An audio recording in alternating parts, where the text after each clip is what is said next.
কাজিৰঙাৰ গড়কেইটাই দেখোন কংগ্ৰেছে মাৰি শেষ কৰি দিছিলে। গতিকে তেওঁলোকে নুবুজাকৈ এটা ইছ্যু বনাই আছে। হয় মুখ্যমন্ত্ৰী ডাঙৰীয়া, কংগ্ৰেছৰ দিনতে গড় হত্যা হৈছিলে, বহুত গড় হত্যা হৈছিলে, আমিও দেখি আহিছোঁ, টিভি পেপাৰ সকলোতে আমি দেখি আহিছোঁ।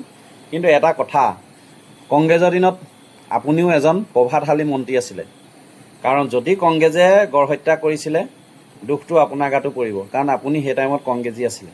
আৰু এতিয়াও আপোনালোকে বিজেপিত থাকিলে কি হ'ব, গোটেই মন্ত্ৰীসভাখন কংগ্ৰেছৰ মানুহখিনিয়ে ভৰি পৰি আছে, মেক্সিমাম মানুহ এতিয়া ভৰি পৰি আছে।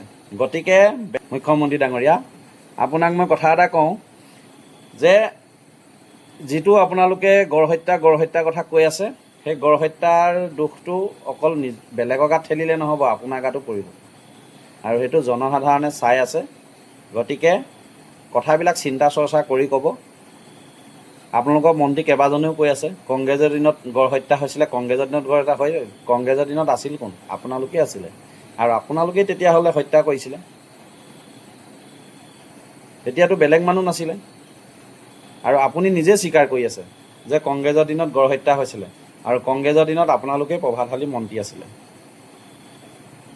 কাৰণ তৰুণ গগৈ আপুনি একদম সোঁহাতৰ মানুহ আছিলে, আপুনি যি কয় তৰুণ গগৈ তাকে মানিছিলে।